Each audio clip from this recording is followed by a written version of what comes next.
Welcome to the Coin and Key Collective, where we explore crypto and real estate. Thank you for joining us today. Like this video and subscribe to not only my channel, but Chrispyman's channel. Crispy, it's good to have you here today. How you doing, man? Hey, Eric, nice to see you, buddy. Thanks for Excellent. the invite. Excited about this conversation. And we've been talking about it for about a month or so, but it's Yes, good to sir. get on screen. It will be good. So I do want to announce some upcoming guests. Serena Anderson will be jumping on next week. She's a real estate agent in Las Vegas, and she's very excited to share with us pad share, which is a way to convert a four-bedroom, let's for example, a four-bedroom house rental into a renting four bedrooms. She's going to explain all of that. Um, Ooh, that's pretty interesting. I isn't like it? that idea. Isn't it? Yeah, yeah. Um, Alex McWhirter has threatened to come on, and I've been tactfully following up with him. We'll see how that works out. And Funding Jim also is on the radar. So No, should be nice, some nice. good stuff. We try to do a stream like every week. It doesn't always work out. Stephanie will be in just a minute. So um, let's start this off, Chris, with none of this is financial or legal advice. There we go. That should cover the whole video. And what we're going to talk about today is leaving a legacy for your heirs, like securing your crypto assets in such a manner that they're safe. So we're going to talk a little bit about security, and then ensuring that your heirs are informed and can carry on the legacy of your crypto investments, your time, and your financial, your economic energy. So, We're all going to live forever. We don't need it. yeah, right. Nope. We're all gonna live forever somewhere. Mm, True, but mm. we're gonna need um we need money for this life, and like you and I, all of us have put so much effort into managing our assets and and building a financial nest egg that it would be a shame to compromise that by being lax on security and then not informing heirs about how to manage it, or if they even didn't want to manage it, if they wanted to just convert it all to fiat. Well, how are they going to do that? Well, we need to educate them. That's our responsibility. Otherwise, we're going to leave behind zombie wallets, right? Mhm, mhm. Wallets with no caretaker, or a caretaker that doesn't know how to manage it. So Yeah, 100%. Right. I mean, I think probably dovetails that whole discussion dovetails back to what are your estate planning goals in the first place, you know, that mhm, are even outside of crypto, because you have similar, not exactly the same, because you have legal recourse outside of crypto, right, to contact banks, etc. But as an heir outside of crypto, right, you if you were to inherit something, the government manages that. Well, they don't manage the process. You got to go through probate, but they have the guardrails, right? I mean, there's if you and I were related and you, for whatever reason, became incapacitated or we lost you, and I was the heir, I have legal recourse. I can go through the court system if necessary. There's already processes and procedures in place. Even if you don't have my password or I don't have your password, all that kind of stuff. None of that exists in crypto, right? And yeah, so when I say you go back to what are your plans? Um, there's some that believe that you don't owe heirs anything, right? So that could be a plan, right? that's And you true. do nothing, right? I mean, I don't subscribe to that one, but I mean, I could see that. The scriptures Um, say a good man leaveth an inheritance to his children's children, I grandchildren. s- I seem to have heard that before. Mm, Yes. So yeah, there's that, and then and of course, from that viewpoint, it's not my crypto anyways. It's God's crypto, right? If you want to and look we're at the it that way, stewards of it. and we're the stewards of it, right? So there could be different angles right on this and where you want to go, even to the point, in the hex world. I actually, if I couldn't figure out how to pass it along, I'm actually passing it to the community in the form of zombie wallets, but it wouldn't necessarily be a bad thing, right? So, I mean, there's some different angles on this depending on how far somebody wants to go with their planning, right? Right. So, so Chris and I have Chrispyman actually, and I actually have a list of topics that we're going to discuss. And I think what I'll do is just read them, and then we'll have a conversation. So, Conversation. Yeah. so the first one is develop a detailed plan for how you want your cryptocurrency assets distributed to your heirs. Disclose this in advance in a will and appoint an executor. I think this is a standard process. I am not an attorney. I've seen this happen before in my own family, but just kind of shooting from the hip here. You can find wills. You can find wills for your state at uslegalforms.com if you want to create a will to get this started. Consider consulting with an estate planning attorney and consider charitable contributions. Does all that make sense, Chris? It does to me. Yeah.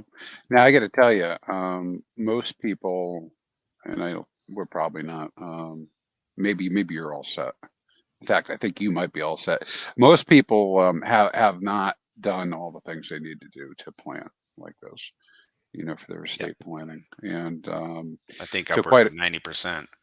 yeah, yeah. And so I've been around a little bit, and unfortunately have dealt with, the loss of more loved ones than I would like. But Mm, what that's done also is put me through this process where I've had to go through probate a number of times, and I've seen things happen, between family members. Anyways, my takeaway with all that stuff is I want to be very specific, because mm, actually not being specific, particularly with a larger family, and when you have kids and stuff, can set up a very bad situation that hurts people's feelings, and actually, can destroy lives going forward. And so I'm very particular about what I think should happen. And of course, I have my own personal slant on that about how I would like to have things distributed, who inherits, and then sure. even rolling it all the way back to you can't take it with you. And what are some of the things I might want to do with my assets before I go? Yes. I You mean, know, some of these assets, they could be dripped out. And a friend of mine, his granddad left an inheritance to him, and he was receiving a monthly. It wasn't given to him all at once, but every mhm, month he got a check. And that's something that people could consider because, wealth, money makes us just more of what we really are. And if you've got as every family has one, typically a black sheep family member that's in your as part of your heirs, you may not want to give that person a big, you know, a big lump because it could ruin them. You know, so, 100%, 100%. so it might want to be dripped out. And what do you think about the idea of disclosing, like having a reading of the will prior to, you know, you and I like expiring? Um, Excuse me, I had to cough.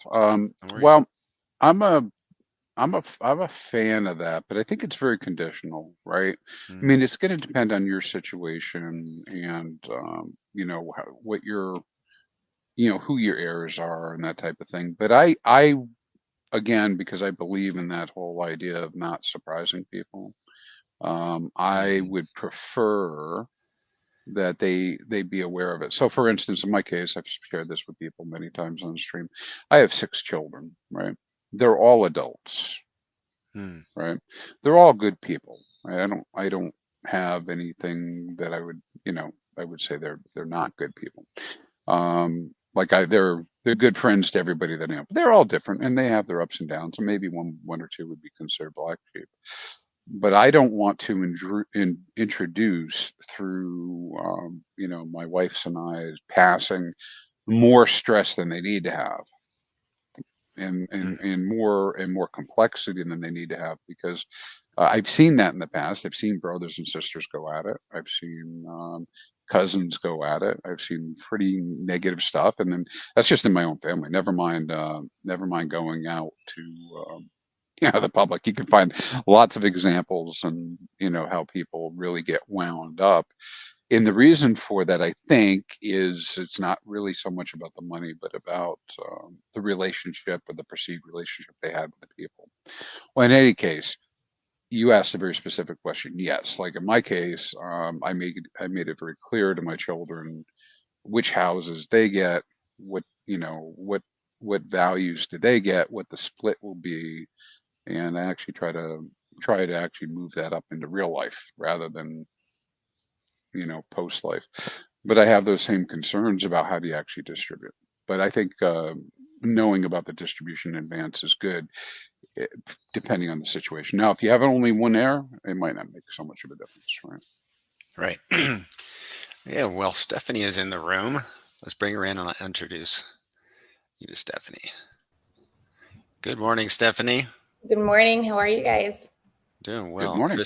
Crispyman, I'd like you to meet my business partner, Stephanie, Good morning, Stephanie. How are you? affectionately referred to as Krispy Kreme. Stephanie gets a kick out of all the pseudonyms in the group. Mm. And Yeah. I usually hear crispy chicken mostly, but I Crispy don't like chicken. that. I don't like that one as much, but Krispy Kreme's okay.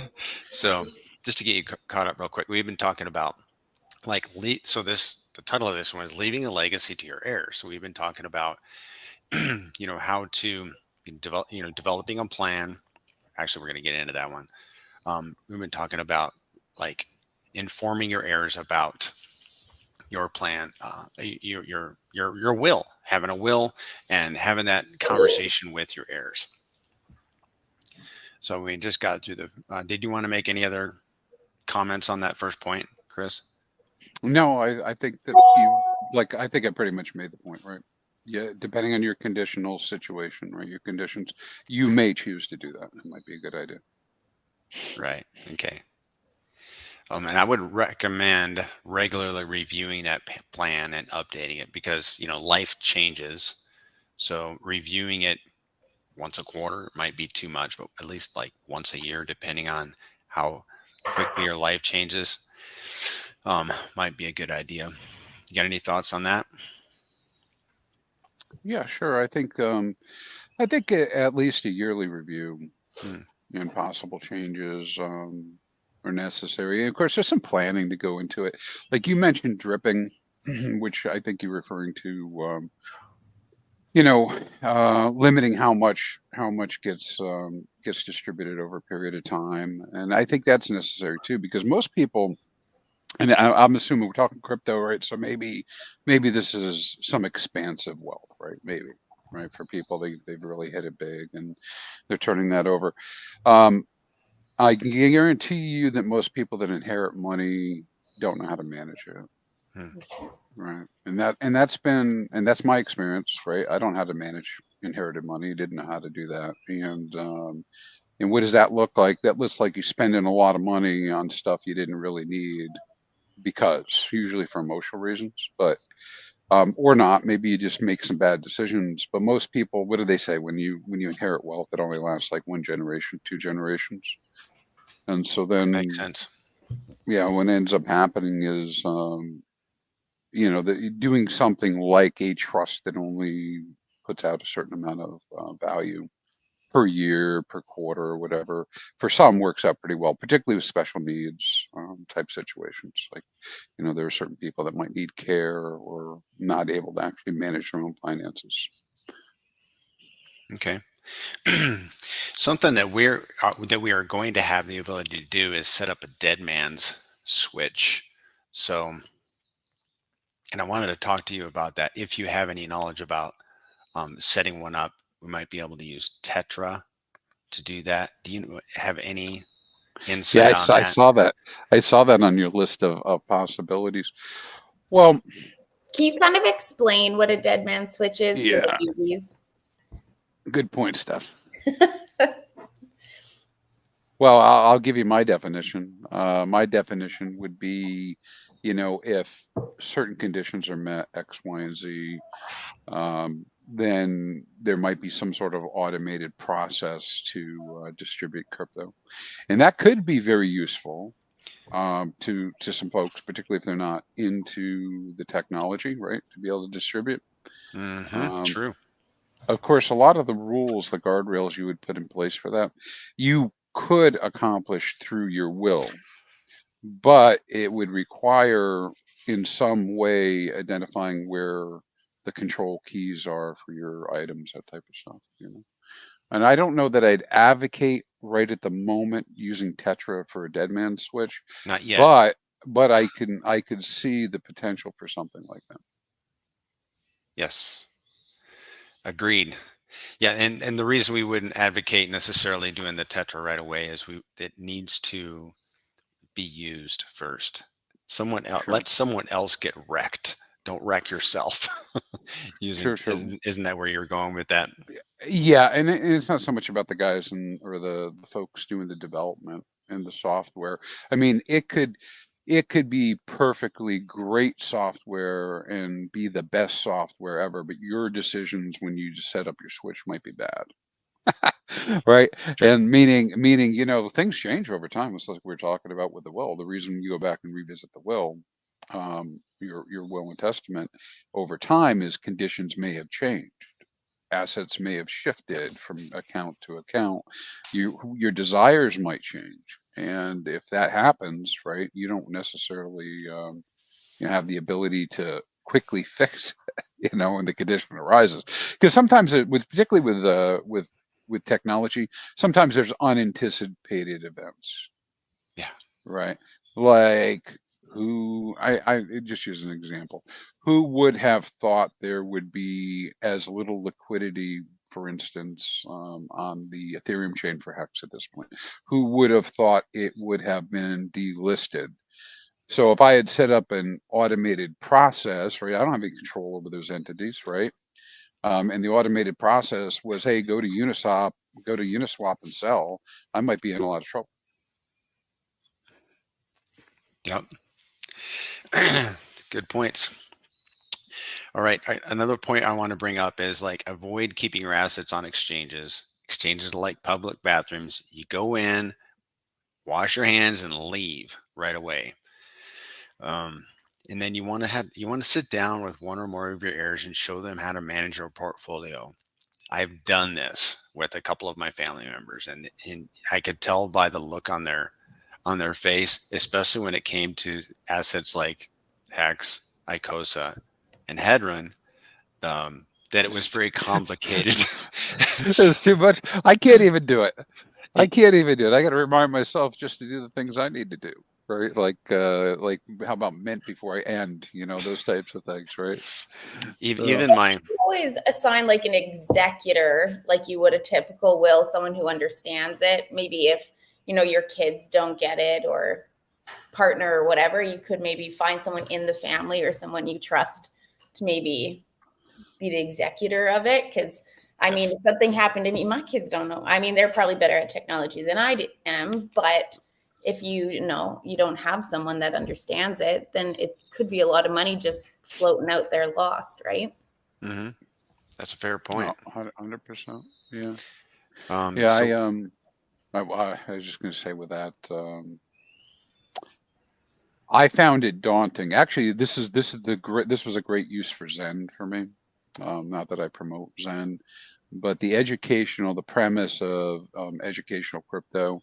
What I was able to do is get four of my boys involved with actually getting wallets and going mhm. through the process.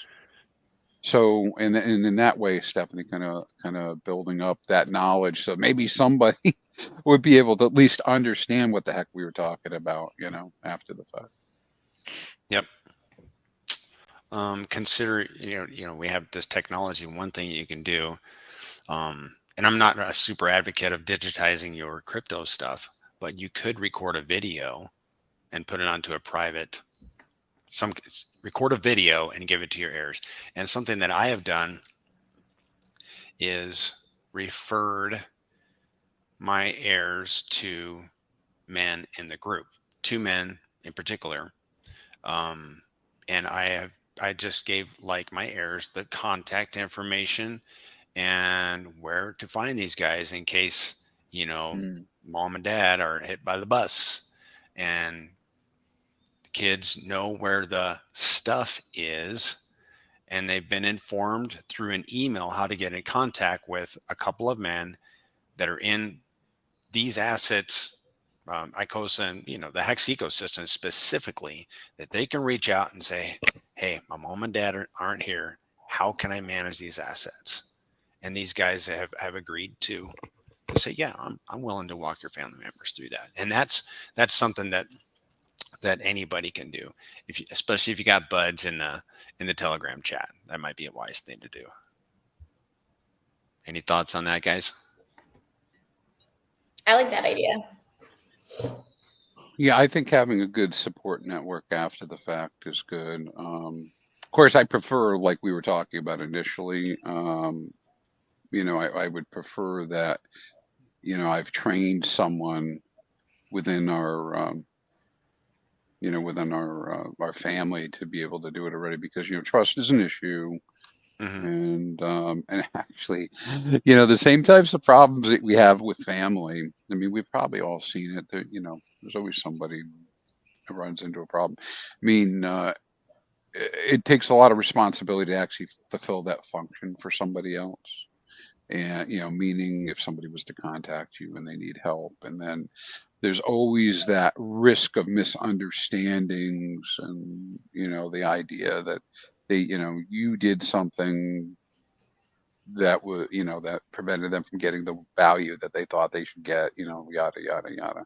I mean, like an emergency end stake, for instance, not, trying to understand, how these systems work and whatnot. I was just kind of like playing it out in my head, what I might be concerned with, with working with somebody else. But so I go family first, and then beyond that, yeah, executor. Right. But even family is a tough one, guys, right? I mean, Family, you get family dynamic, and if only one person understands and the other one doesn't, like, depending on your family dynamic, it can be just as big of a problem as having someone outside your heirs deal with it. yeah, 100%, right?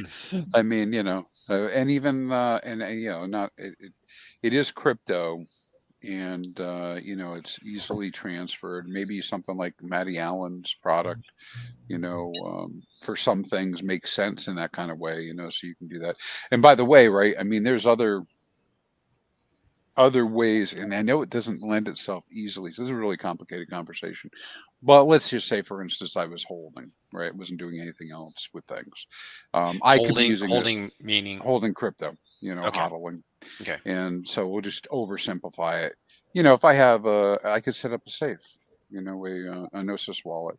I could make the two of you my beneficiaries, and both of you have your own keys, your own wallets. And the only way anything gets transacted out of that safe is the two of you have to go on and do it.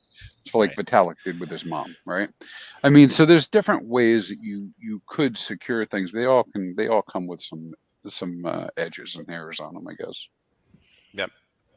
And I think that crypto is so new and it's evolving so quickly that we're gonna develop ways to secure our assets and leave them for heirs, especially once like bigger names start coming in with their like legacy finance.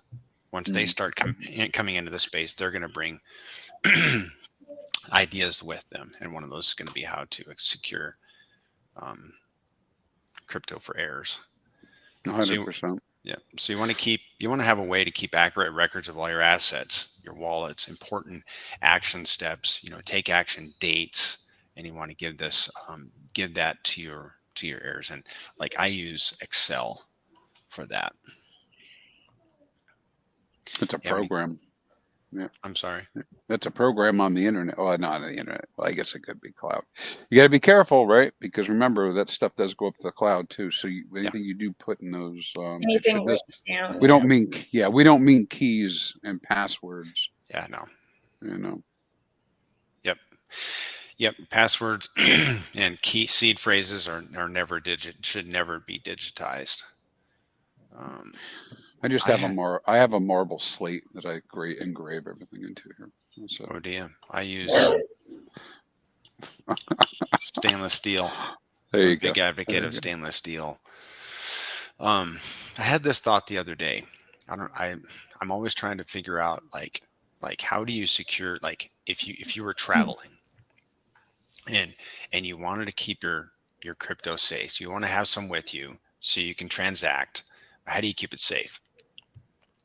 Well, one of the things that I had an idea on was like if you were keeping your seed phrase or your wallet, your hardware wallet in a backpack or anywhere and it was stolen, one of the things you could do is have a backup blank hardware wallet. You'd have to have your seed phrase, but if you could beat the theft, the thief to your hardware wallet, you could transfer your seed phrase to a new hardware wallet and move those assets off that wallet to another one.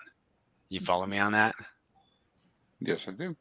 I thought that was a good idea. I'd like to really like to have like a security do a security presentation. Maybe have Papa Boehner come on. I think that'd be a good idea for the channel.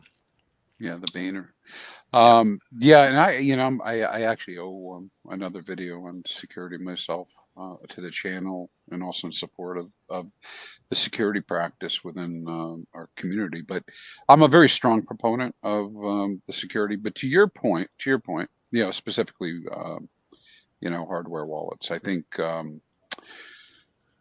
Oh, listen, guys, everybody listening, I know that a bunch of you don't think it's important right now because I only got a little bit in crypto, but it's silly how, people who were in Hex who maybe invested just a few $100 ended up with hundreds of thousands of dollars worth of value and running around with hot wallets, right? Now, we didn't know any better at the time. We didn't know any better, right? I mean, we knew a little bit, but I didn't really assume that everything was going to happen the way it is. You think you can make changes later.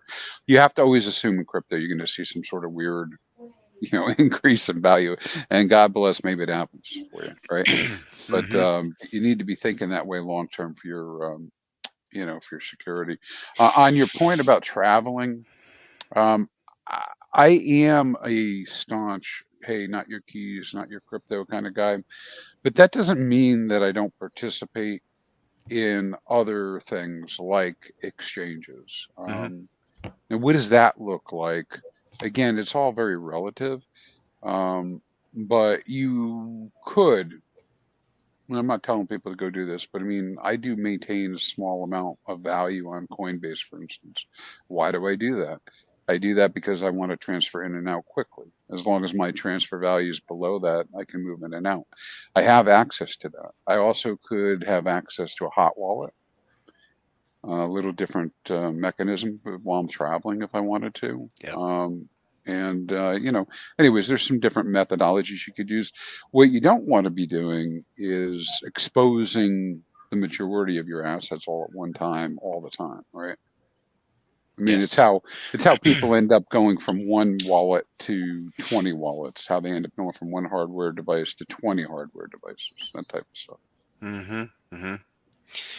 And I'd like you to address Willie Belong 33's question. It's really not a question, but it's a statement about. He says, "I've set up a trust with a lawyer for my kids. Unsure if I trust the lawyer with my private keys, but the idea is to have him unseal the envelope upon his death." Yeah, yeah. I think it's a good question. Um, with to be able to do that or think about that. I've thought about that too. So again, it depends on your strategies, right? And how you do that. hmm And here's the thing though. If you can, to the extent you can prove it, you actually have your family would have some recourse. You would have some recourse against a lawyer who committed fraud, I think, and theft by stealing from you. But I don't know that you could actually pull all this stuff together, right? Yeah. To be able to stop it. I have an opinion on that, Mm-hmm. and I don't agree with it. I don't think it's a wise thing.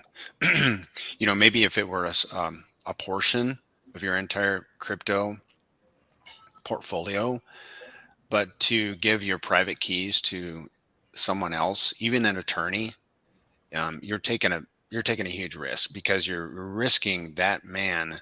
He's probably not going to steal your stuff, but could his office ever be broken into? Could it burn down? I think there must be another way to get that to your heirs without going through a lawyer. Yeah, yeah, yeah. Or you go back to there's no plan, right? And there's no plan all the way back in the beginning because you're so afraid to distribute the information out, right? Right. Now you could, you don't have to, in Willie's case, right? I always forget the name that they give it. You could separate your seed phrase into, three, Shamir. smear, kind of thing, where you have three other people that hold it, that type of thing. Yep. So they all have to come together, and so maybe the lawyer can't do that by himself or herself. Two or three people have to conspire to be able to use the keys. Yeah, I'm not even sure about that one, because what if one of those three that needs to conspire expires? I don't know exactly. Well, yeah, how usually you do. Yeah, you do two. Well, the way you would set it up is that two people could bring them all together, right? In that case. And I've heard of people doing, splitting the keys up to 5, and so that three out of the 5 would have to have the keys, right? Mm. But it's the same thing with the safes. When you're using a wallet that has a safe, I can set one up that only 2 of us need to approve. I mean, so there's different ways that people can get into some detail with it. It's hard, right? Because we start talking about lots of complexity with crypto, and not to mention then try to translate that into, I have stakes and this and that and different addresses and all that stuff. It goes back to your documentation point, about having good documentation about where everything is.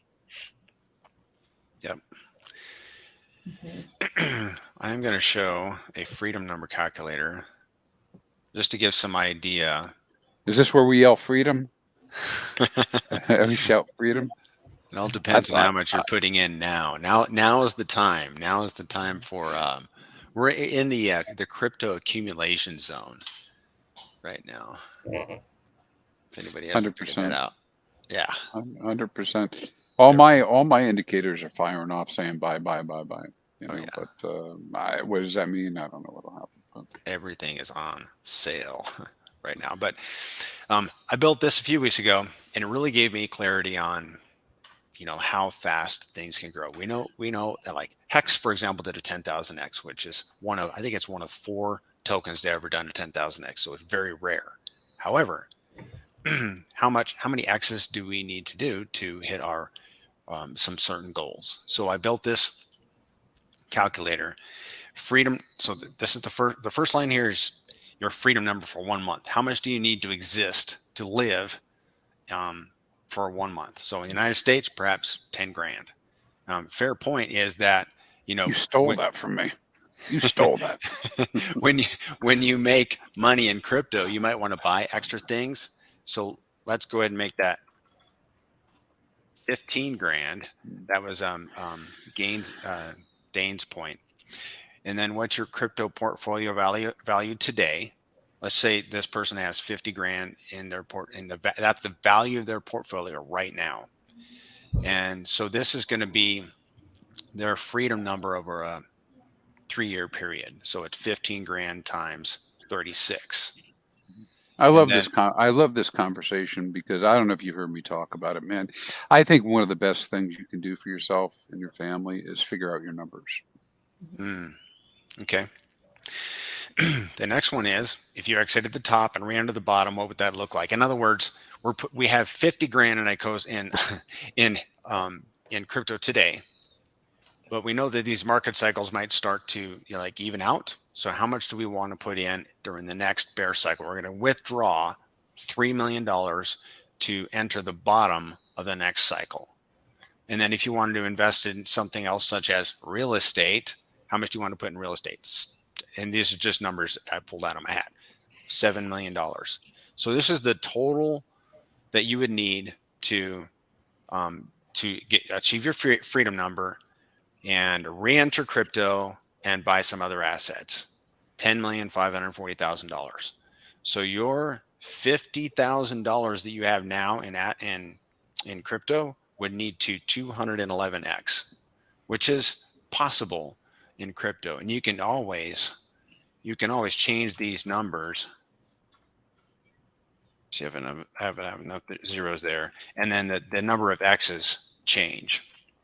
So this conversation that we're having about keeping your assets safe, this illustration adds merit to this conversation, because we need to be thinking ahead about what can happen with just 50 grand, and how it can expand and become quite an animal that you need to tame, and we need to have a plan for it. And for many of us, we have relatives that we might want to include to in case anything were to ever happen to us. Right? Have any thoughts? 100%. Yeah, I got a lot of thoughts. So I was joking around about the 10,000. I came to the conclusion that for my purposes, because I've done some financial coaching in the past, right? With setting up budgets and working with people on their savings plans, that type of stuff. So the numbers you put on the screen are very similar for me to the types of things that I talk about. I'm on the East Coast of the U.S. I know costs are different for everybody, depending where you are, and these numbers won't fit for everyone. But I concluded something similar. To live a good life, and this will sound silly to those people making less money than this, right? So I fully understand that.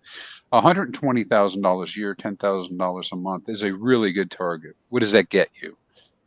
That probably gets you your own home. It probably gets you the upkeep, gets you the car you want to have, the entertainment, the expenses, even medical insurance if you need to pay it, plus a vacation or two a year, right? That's about what that gets you, on the East Coast, U.S., and numbers vary, right? Because I know people living off of, $30,000, $40,000 a year, and they'll be like, I only wish that, the problem is, of course, we get up higher in numbers, you're paying more taxes anyway, so you don't get to keep it. But in any case, those types of numbers are very important to kind of understand what are your numbers, and you can go figure them out by looking at what your expenses would be, and then kind of backtracking that the way you had done to assets. So good thumb of rules are the rule of 25, which is 25 times the expenses is what you might need to have invested in the normal real space, out there, whether we're talking about real estate or in investments, because 25 gives you this, I'll spare everybody the details, but gives you a 4% withdrawal rate. And then essentially it's like a 99% chance that if you saved up 25 times your expenses and it was invested well and you only withdrew 4% per year, you would never run out of value. Because historically, looking at assets, whether it's real estate or anything else, everything overperforms 4%, and the 4% up to now has been enough to cover inflation. And so you would just always be moving ahead with your value. So that's the rule of 25. And so the rule of 25, by the way, comes up to be, something around $3 million, which, by the way, as soon as you say something big like this, $3 million, like everybody goes, oh, come on. How am I going to come up with $3 million, right? But you just bear with me, $3 million, 4% a year, 120,000, right? And so outside of crypto, people, generic statement, in the FIRE community would be saying, hey, if you want to generate $120,000 of income a year, it's pretty generic, right? You need $3 million invested. And but how do you get there? How do you get there? Yep. And like you said, because you're looking at crypto, when I look at crypto, I'm willing to commit that you can do it at least 3 times cheaper. At least 3 times cheaper. You can do the same things in crypto. And now, meaning that I have greater growth potential and asset value. And even with that, I have yield that can be much greater than 4%. And so I think you can probably Yeah. accomplish similar things with within crypto for much less capital outlay. Interesting. Okay, I want to jump back onto the hardware wallet seed phrase topic. I'm going to share my screen. I had a bit of a scare. I know I had a bit of a scare with my seed phrases, but I know myself, and I'm like prone to making small errors that can have, and in crypto, a small error can have a large downstream effect on my life. So when I was setting up my seed phrases, I tried to be very diligent and careful to record them properly. When I was sitting on my seat. And one of the things that I did was with each of my wallets, I I confirmed the seed phrase, right? But recently I second guessed myself, and I went back into the Trezor suite, and I did this backup process again, and I had a bit of a scare with one of my seed phrases because I one word was not recording properly, and and it was very similar to another word in the English language, and I was like, oh my soul, did I write down the wrong word? Well, I'm glad I'm doing this now, because as long as I have that hardware wallet, I can transfer those assets off if I need to. But Mm-hmm. nevertheless, I went through a few times, figured out the correct word, and what it is I corrected it on the stainless steel. I had messed up. I think it was one letter. I'm like, wow, man, good thing I checked.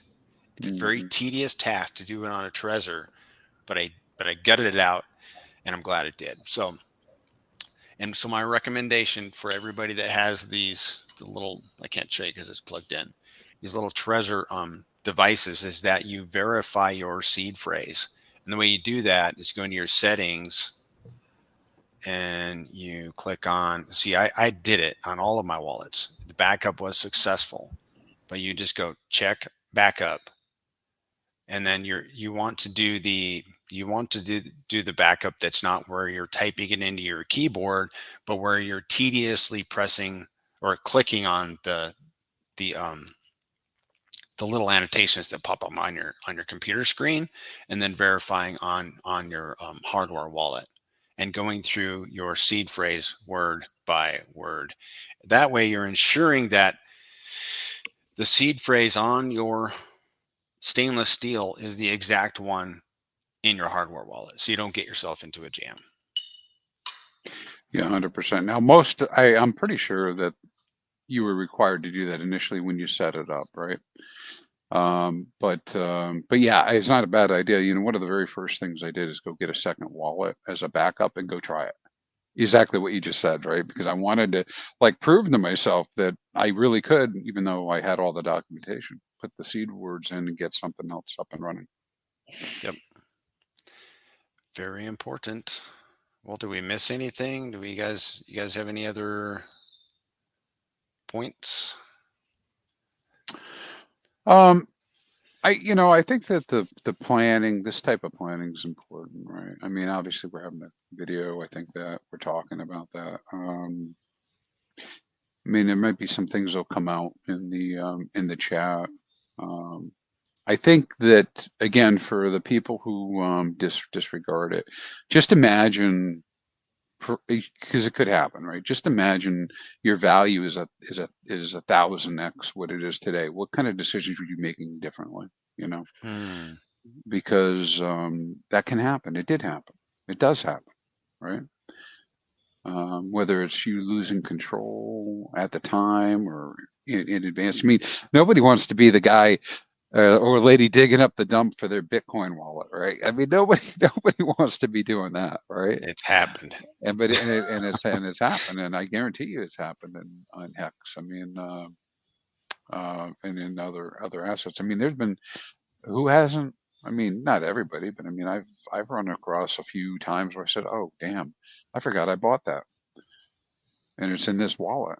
right? I mean, Yeah. like I could, if I never went back to that wallet. In fact, funny story, there's millions upon millions of hex. That's exactly what happened. People claimed it, just never came back. Didn't know that they needed to. Anyway, so I would say the security is a big point. And then for the personal planning, particularly when you start looking, and I think a lead into that for the legacy planning, you need to understand your numbers. I'm a big proponent of know what your expenses need to be, what your goals in life are going to be with those expenses, know what a lot of money is for you, have a target and go after it. Go get it. Agreed. Well, good. I think this is a good stream today. I think this is going to be some valuable content. And did you stream it on your channel also at the same time? I did.